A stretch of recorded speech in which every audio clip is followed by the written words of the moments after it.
ఎంత మాట వినకపోతే మాత్రం ఇంతలా టార్చర్ చేస్తారా? కడుపు నిండా భోజనం పెట్టేసి ఇక్కడ తీసుకొచ్చి నా చేత ఈ అడ్వెంచర్స్ అన్ని చేయించారు. ఇవి చేశాక నా పరిస్థితి ఏంటో లాస్ట్ వరకు చూసేయండి. పిచ్చ పిచ్చగా నవ్వుకుంటారు. హలో అండి అందరికి, అందరు ఇట్లా ఉన్నారు? నేనైతే చాలా బాగున్నాను. మీరు కూడా బాగుండాలని మనస్ఫూర్తిగా కోరుకుంటున్నాను.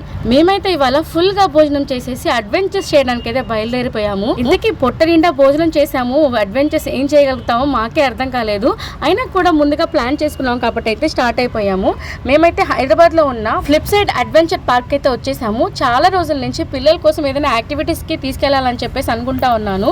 దగ్గరలో ఉన్నవన్నీ తీసుకెళ్ళాను, కానీ దూరంగా ఉంది అనేసి చాలా రోజుల నుంచి షన్నుని అయితే అడుగుతూ ఉన్నాను. ఇవాళ అయితే మాకు కుదిరింది ఇక్కడికి వెళ్ళడానికి. మధ్యాహ్నం భోజనం చేసుకొని స్టార్ట్ అయ్యాం. మేము ఇక్కడికి వచ్చేసరికి 4:35 అయిపోయింది.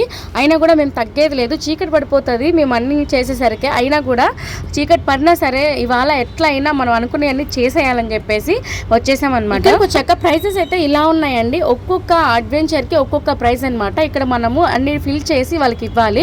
అప్పుడు వాళ్ళు మనకి చిన్న చిన్న స్లిప్స్ ఇస్తారు. నేనైతే ప్రైజెస్ డీటెయిల్ గా చెప్పలేదు. కావాలి వెళ్ళాలి అని నీడున్న వాళ్ళు మాత్రం ఆ పర్టికులర్ క్లిప్ వరకు స్లో మోషన్ లో చూసారంటే మీకు డీటెయిల్ గా అర్థమైపోతాయి ప్రైజెస్ అన్ని. ఇంకా ఇక్కడ వాళ్ళు ఇచ్చిన టోకన్స్ అయితే తీసుకొని ఒక్కొక్క అడ్వెంచర్ దగ్గరికి స్టార్ట్ అయిపోయాము. ఏమేం చేయాలనేసి ముందుగానే ప్లాన్ చేసుకున్నాము. అయితే మా వారు ఇక్కడ నాకు ఒక పెద్ద ట్విస్ట్ అయితే ఇచ్చేసారు. లాస్ట్ వరకు చూసారంటే పిచ్చగా నవ్వుకుంటారు మీరు. నేనైతే ఇలాంటి ప్లేసులకు రావడం ఇదే ఫస్ట్ టైం. మా వారు ఇంతకు ముందు ఒకసారి వచ్చారు. ఇక్కడ పరిస్థితి ఏంటన్నీ తెలుసు అనమాట ఆయనకి. అందుకనే ప్రీ ప్లాన్డ్ గా నన్ను ఇక్కడికి తీసుకొచ్చి నన్ను ఇలా హింసించారనమాట. చూడండి మీరే. ముందైతే ప్రిక్కీని జిప్ లైన్ కి పంపించారనమాట. పంపించడానికి వీళ్ళు చాలా పక్కాగా అన్ని కట్టి పంపిస్తారు. పిల్లలకి ఎక్కడ ఏ చిన్న దెబ్బ కూడా తగలకుండా అన్ని ఇట్లాగా వాళ్ళు కట్టేసేసి పంపిస్తారు. ప్రిక్కీ కూడా ఇదే ఫస్ట్ టైం ఇలాంటి యాక్టివిటీస్. కాస్త భయపడుతున్నాడు. వాడు భయపడడం చూసి మా జీతి పిచ్చగా ఎంజాయ్ చేస్తుంది. వీడికి ఉంది అన్నట్లు వీడియోకి అయితే ఫోజ్ ఇస్తున్నాడు, కానీ వీడి ఫేస్ లో మాత్రం భయం అయితే కనిపిస్తుంది. ఫస్ట్ టైం కదా ఇలాంటివన్నీ, ఖచ్చితంగా భయం అనేది ఉంటుంది ఎవరికైనా. కానీ మాకైతే ఈ పర్టికులర్ యాక్టివిటీలో కాస్త వర్త్ అనిపించలేదు. ఎందుకంటే ఇలా జర్రని వెళ్ళిపోయాడు, తర్వాత ఇంకేం లేదనమాట. దీనికి వీళ్ళు చేసిన ఛార్జ్ వచ్చేసి 150 నుంచి 200 లోపల ఛార్జ్ చేశారు. నాకైతే అస్సలు వర్త్ అనిపించలేదు. ఇంకా వాడు అక్కడి నుంచి మళ్ళీ తిరిగి వస్తాడేమో అని చెప్పేసి నేను అటు ఇటు ఆ బ్రిడ్జిలు ఈ బ్రిడ్జిలు అన్ని ఎక్కేసి వాడు వస్తాడేమో అని ఎదురు చూస్తున్నాను వీడియో తీద్దామని. వాడు ఇంక రాలేదు. అటు నుంచి అటే దిగేసి కింద నుంచి దిగొచ్చేసాడు. అంతేనా అనిపించింది. ఇంకా ఆ తర్వాత సెకండ్ యాక్టివిటీకి అయితే వచ్చేసాము. గోకాట్ అంటారంట. నేనైతే ఇదే ఫస్ట్ టైం. నేను సినిమాల్లో చూశాను కానీ ఎప్పుడు డైరెక్ట్ గా చూడలేదు, ఇలా ఎప్పుడు చేయలేదు. కానీ ఫస్ట్ టైం మా వారు నా చేత చాలానే చేయించేశారు.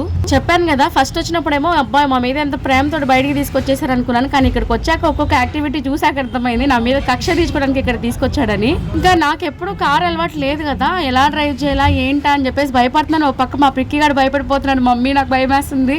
డాడీ ఏంటంటే డబ్బులు తీసుకున్నారనమాట. ఇంకా తప్పదు, వాడు నాతో రావాల్సిందే. అందుకని ఇంకా వాడు భయపడతా ఉన్నాడు. అయినా కూడా నువ్వు ఉండరా నాయన ఎట్లా ఒకట్లా చేసి తీసుకెళ్తాను నేను నిన్ను జాగ్రత్తగా అని చెప్పేసి కొంచెం స్టార్ట్ చేసి కొంచెం ముందుకెళ్ళానో లేదో వేసి గుద్దాడు అనమాట. టైర్లు పైకి లేసిపోయినాయి. మళ్ళీ పాపం అక్కడ ఉండే అతను వచ్చేసి మా కార్ని వెనక్కి నెట్టి మళ్ళీ ముందుకు వదిలాడు అనమాట. ఏదో అలా చిన్నగా అటు ఇటు తిరుగుతూ వచ్చాను. ఆ తర్వాత నాది అయిపోయిన తర్వాత 3 రౌండ్స్కి 250 ఎంతో తీసుకున్నాను. ఇంకా మా వారు టర్న్ వచ్చింది అనమాట. ఆయన అలా వెళ్ళి అలా వచ్చేసాడు అనమాట. జర్రని వచ్చేసాడు 3 రౌండ్స్. నేనేమో ఇలా వీడియో పెట్టుకునే ఉన్నాను, ఆయనేమో వెళ్ళొచ్చేసాడు. అయిపోయింది అన్నాడు అనమాట. అంత ఫాస్ట్గా వెళ్ళొచ్చేసాడు. ఎందుకంటే కార్ డ్రైవింగ్ అలవాటు ఉంది, అలాగే ఇక్కడికి వచ్చేది కూడా అలవాటు ఉంది కాబట్టి చాలా ఫాస్ట్గా చేసేసాడు. ఇదనమాట అస్సలైన యాక్టివిటీ. ఇక్కడ తీసుకొచ్చాడు. ఫస్ట్ అయితే ఇక్కడ చూడు కాసేపు అని చెప్పేసి నిలబెట్టాడు అనమాట. ఇంకా నాకు ఆమెను చూసాక నాకు కళ్ళు తిరిగిపోయినాయి. అమ్మో ఇదేంద్రా దేవుడా, అస్సలు అవసరం లేదు అని చెప్పేసి నేను అలా చూస్తూ ఉన్నాను. అంతా అటు ఇటు చూసేలోకి కనిపించలేదు నాకు. నేను వద్దు ఇవన్నీ మనం ఏం చేయక్కర్లేదు, వెళ్ళిపోదాం పదా అని చెప్పేసి అంటున్నాను. సరే చూసేసి వెళ్దాం అని చెప్పేసి జస్ట్ అలా నిలబెట్టేసి కనిపించకుండా వెళ్ళిపోయి దాన్ని టికెట్ తీసుకొచ్చేసారనమాట. లేదు నువ్వు చెయ్యాలి ఖచ్చితంగా చెయ్యాలి అనేసి. నేనేమో వద్దంటున్నాను. టికెట్ చూడు 500 ఇది, నువ్వు ఖచ్చితంగా చెయ్యాలి, వేస్ట్ అయిపోతుంది 500 అనేసి ఇంకా కూర్చున్నారు. నేను వద్దు దేవుడా నాకు వద్దు, కావాలంటే నీ 500 నీకు ఇచ్చేస్తాను, నాకు వద్దు అసలు అని చెప్పాను. అయినా అస్సలు ఊరుకోలేదండి మా వారు. సరే అని చెప్పేసి మా కన్నా ముందు ఇంకెవరు లేరనమాట. ఇంకా నేనే నేనే నెక్స్ట్ అనమాట. అయినా కూడా నేను వెళ్ళకుండా నాకన్నా ముందు ఒక 3-4 పంపించాను అనమాట. ఎందుకంటే వాళ్ళని చూస్తే కాస్త ధైర్యం వస్తుందని చెప్పేసి. ఒక 2-3 వెళ్ళిన తర్వాత ధైర్యం మాత్రం ఏమాత్రం రాలేదు. కానీ ఇంకా ఈయన కొట్టేలా ఉన్నారు, ఎందుకులే 450 వేస్ట్ అయిపోతుంది అని అంటున్నారు కదా, ఇంకా వెళ్దాము సర్లే, లైఫ్లో ఏదో ఒకటి చేసినట్లన్నా ఉంటుంది, ఏదో ఒక అడ్వెంచర్ చెయ్యాలి కదా, అయితే అయింది పోతే అంటే అలా ఉందనమాట. ఆ టైంలో మా ఫీల్ అది ఎలా మీతో షేర్ చేసుకోవాలి కూడా అర్థం కావట్లేదు.